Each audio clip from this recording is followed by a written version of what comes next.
You guys, I've got a couple questions off the record about how do you acquire this kind of information. As you put it the best, what you say? Right. I've got a couple questions.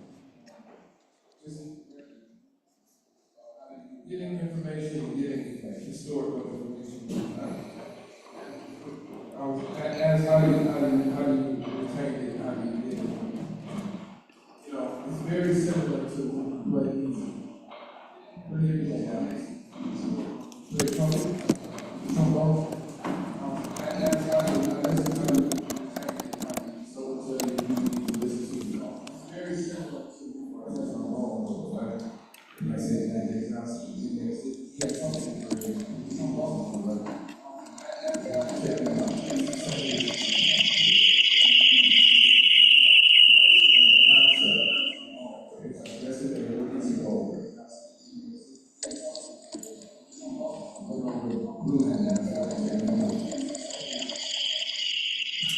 I came upon that by just wanting to know who recorded the first group.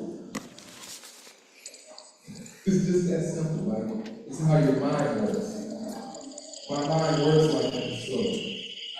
Before I wanted to be in this story. Before I knew it. I wanted to know information. It's just that simple. I feel my head. It's how your mind works. There's a lot of my mind works a lot of before I wanted to be in this story. Before everybody has access to it. I find it amazing. They have so many archives. There's a lot of interviews. Just things that inspires me. I find it amazing. And you read something about Charlie Parker, you read stories of critiques of Charlie Parker about how he what he's doing. From the perspective of writers, critics about Charlie Parker, you put like 50, 60 years later down in critiques of Charlie Parker. I love that.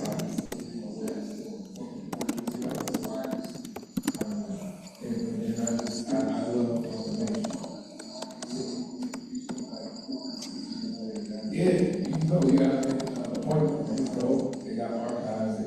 They got Leslie Young's saxophone. They got Roy Ellis's trumpet.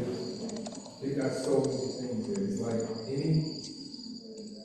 every book you read that has anything to do with jazz history, saxophone will cite Rutgers University as a source where they got the information. One of the sources. How it works.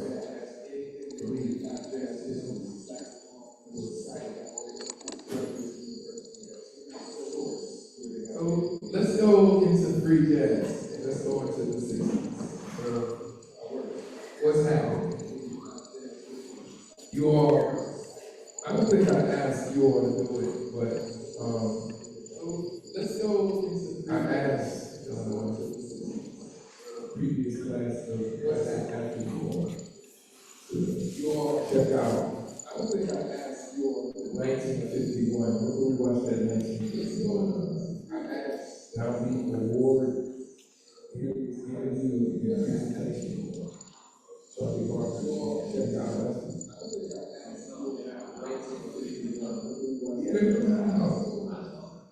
Y'all never watched it.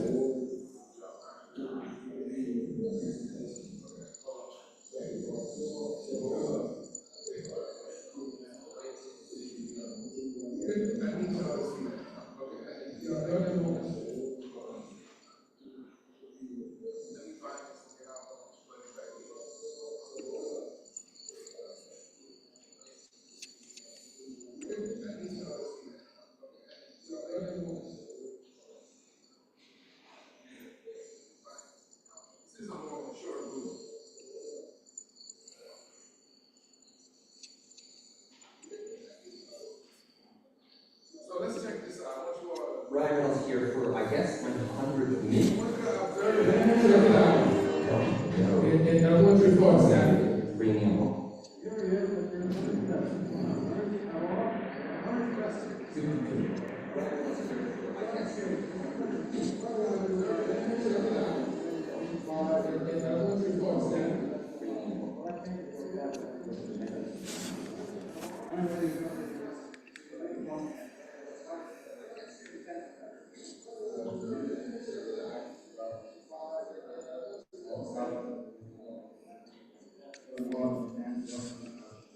Well, I think that's the thing about the economy corner and that next corner, well, I'm not, we're going on a good route. I think this was, well, I think this is,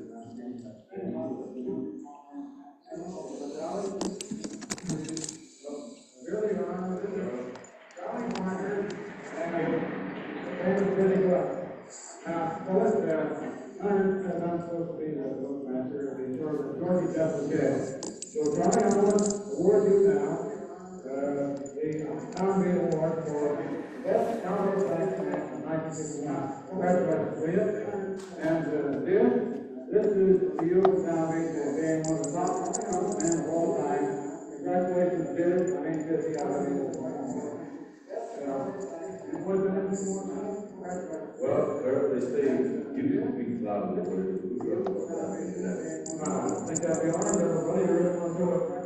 Okay, now, while you're going to get up there, I better tell the public that, we're gonna have a really short tempo with Charlie Parker and Gallo Sax, and, Bill, at the trumpet, and Dick Collins at the piano. You want to play what is it? Arm out, okay, we're gonna have a really short tempo with Charlie Parker.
Why am I even staying here?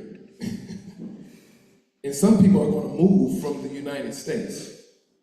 Okay? Do you have a question? You have a comment? Okay.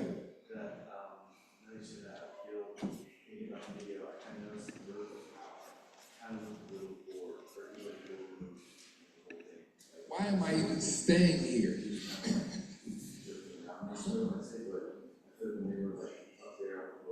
Okay? Yeah.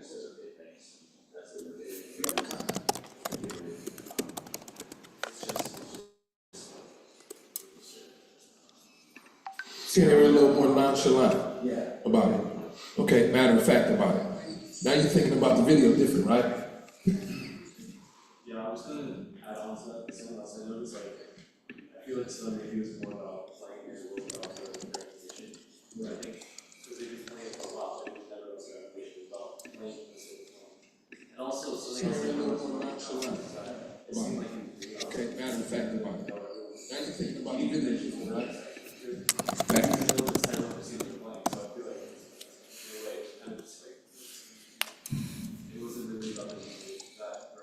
I mean, was that even a working band? Y'all understand what I'm saying when I say that? Was it a working band or was it just people that was put together who might have won some polls and they just threw them together? There's no recordings with that band, that entire, So, I mean, we have to ask, so these are things that we want to get out of, what are they playing over the C7 for this class? This is something else. Okay? All right? So, that being said, let's get into some 60s. There's no recordings with that band. What's happening during the 60s? So, I mean, we have to ask, so these are things that we want to get out of, what are they playing over the C7? This is something else. Okay? All right? So, that being said, let's get into some 60s.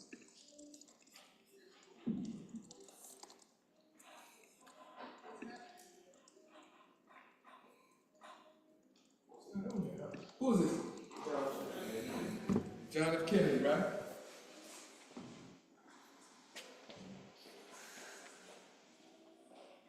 There's going to be a war that's happening, that's going to be brewing in the 50s, that's going to full out implode in the 60s and late 60s and into the 70s. There's going to be many, let's keep in line with leaders, okay? Many leaders and freedom fighters are going to be killed or assassinated during this period. There's going to be a lot of student-led protests to counter the war effort, to protest that. There's going to be a march on Washington that is presumably going to change social positions and challenge a court case that happened in 1896. What was that court case? Okay, good. We're still on the same page. It's going to challenge the legalization of segregation. There's going to be various student-led organizations, like the Port Huron Statement, Students for Democratic Society, that's pop up in the 60s. There's going to be a lot of them. CORE, Student Nonviolent Council, SNCC. We got the Free Africa movement. When we get into the 50s and early 60s, this is when colonial powers are going to leave Africa or are going to be ousted out of Africa. All of these things. Gloria Steinem is going to be one of the spearheads for the women's lib movement, women's liberation movement. Due to everything that's happening, you're going to find a lot of upheavals and riots, uprisings, rebellions all over these United States. Black power in the late 60s is going to be a phrase that's going to be termed by the one Kwame Ture, and this is going to inform the music that we want to play. Jazz music. It's going to inform everything. All right? I just want to give you a backdrop of what's happening during this time. Right? Part of what happens during this time is one of the reasons why we can sit here today together. So it's very important. Okay? So let's get into it. One of the people who is going to be very important during this period is John Coltrane. Right? During this period, folks are going to be questioning the orthodoxy of bebop and what it is, modernist movement, what it is. What is this movement? Every movement that comes even before bebop is going to be questioned. This is where people start questioning, why are we even naming these musics? Why are we even calling it jazz? This is when these things start to crop up in interviews, right? Free jazz musicians, they're gonna question what is 4/4 time? Why are organized beats even necessary? They'll do away with prescribed harmonies and performance, and instead of using ears to follow soloists, instead they're going to use their ears to follow where soloists are going in many situations, right? And John Coltrane is someone, I put him up here because he's going to spark a certain consciousness in musicians. I also have to say that, contrary to public opinion, in the 60s, there weren't a lot of record deals available in the same way to jazz musicians. Jazz musicians were getting dropped from record labels and moving around different record labels, left and right. Many people they weren't able to secure record deals because record companies were either dropping jazz musicians, dropping their jazz catalogs or interest in recording jazz musicians, or they were just folding, right? There was only a few jazz musicians, a few that had record deals on major labels. John Coltrane was one on Impulse. Miles Davis was another on Columbia. Art Blakey recorded a little bit, a bit on prolifically, but not. It wasn't it wasn't pseudo lucrative on Blue Note with the messenger band of Lee Morgan and Freddie Hubbard. Freddie will come later. But let's check out some of this music. Okay, we just listen to just a little bit of Miles Moe. We won't listen to the entire thing, but this is from 1962, and yeah.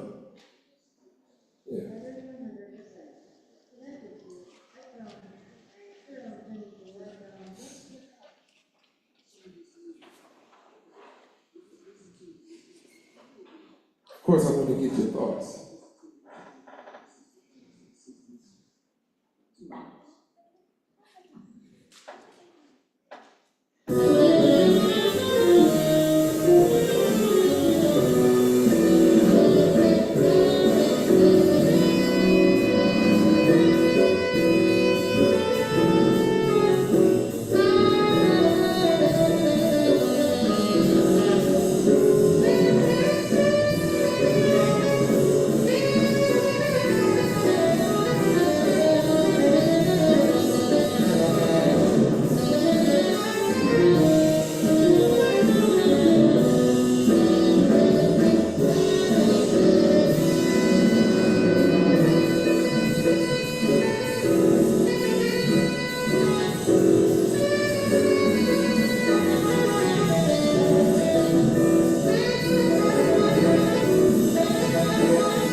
bring it down. Now, during the 50s, now we have high fidelity and long playing records, which is where LP comes from, LPs. Now, folks are starting to even stretch even more on recordings, their solos, and things are going to start to shift with regards to traditional melodies. Now you're going to start to hear things based off of rhythmic pulses, right? Melodies based off of rhythmic pulses. You're going to hear shrieks, you're going to hear different ways of playing over changes, right? So I also have to say before moving on that John Coltrane, he comes up under him and Miles are around the same age actually. But he comes up under Charlie Parker and the Boppers. This is going to be his influence. And he's also going to come up under Johnny Hodges, the alto player. He plays in Johnny Hodges' big band, actually, second alto. Okay? And he's also going to walk the bar when he moves to Philadelphia from the Carolina. Okay? So let's keep moving. I want to jump to 1966. And I want to get into a couple minutes of manifestation off of a recording called Cosmic Music. I want to ask you what you hear based off of some of the things I've just said when we listen to this, okay?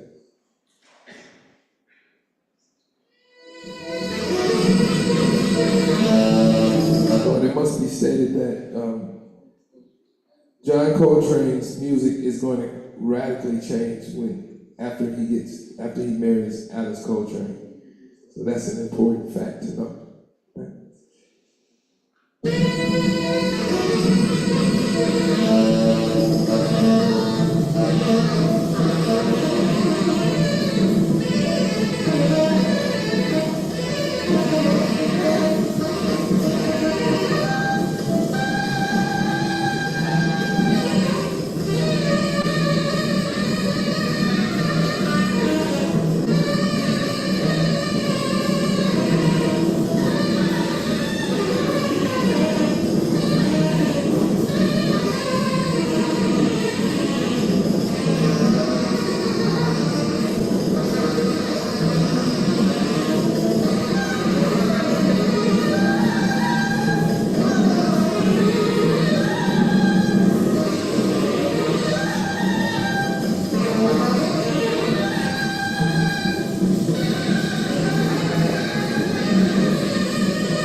So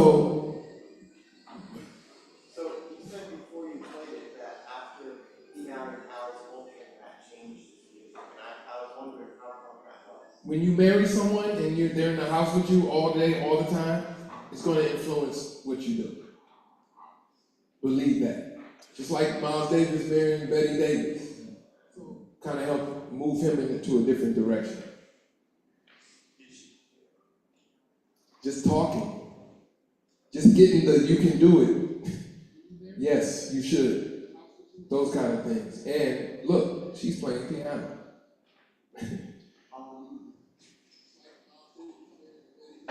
Where's the bar line? But is that music? So it's interesting. Not only is John Coltrane, unfortunately he passes, or regardless, however you see it, he passes away in 1967.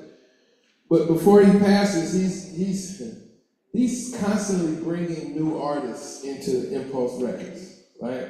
Bob Field is the producer there, and he's bringing new artists into. He died from liver, psoriasis of the liver. So John Coltrane is going to start to bring people, introduce folks to the Impulse family, one of which is going to be Pharoah Sanders. Another one is going to be Archie Shepp. But there's three people who he wants, there's two people who he, I should say, requests to play at his funeral when he's on his deathbed. And one of those folks is going to be Ornette Coleman. Now, Ornette Coleman is a Texas alto player. He's coming up, he's playing alto his way in various kind of like R&B-ish bands, jump bands of the 50s. But he has a different way of approaching the drum kit. I mean, not drum, I'm looking at two drummers who, yeah, I'm looking at. He has a different way of approaching the alto saxophone and approaching band leadership. And in 1959, he's going to record for Atlantic Records an album entitled Shape of Jazz to Come. And he's going to record a tune entitled Lonely Woman. Let's take a listen to Lonely Woman.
who any of these people are?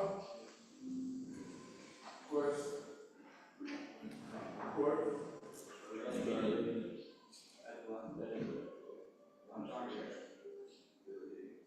Right. So this was one of the first iterations of Ornette Coleman's band when he moved from Fort Texas to California. Then Billy Higgins came a little, he came not too much later, but after he had wrapped it up. I wanna let you guys know while I'm gonna set something else up here. This is a time of absolute supreme, a better understanding musicians had of ownership of their music and destiny. So musicians started to question, who owns my music? Why am I being paid so little for this jazz festival? Why am I being paid so little for this recording session? Not all musicians, but some. And I have to say that John Coltrane was one of them. As a matter of fact, John Coltrane, Yusef Lateef, and a percussionist named Baba Olatunji. Tunji being a tune dedicated to Baba Olatunji that Coltrane wrote, fun fact. They came up with a collective. And John Coltrane, what he wanted to do was he wanted to kind of become the sole holder of his destiny. So they started organizing performances. And Baba Olatunji had in Queens a kind of like a cultural center where he'd have performances, he'd host drum exhibitions and various things, community center. So Baba Olatunji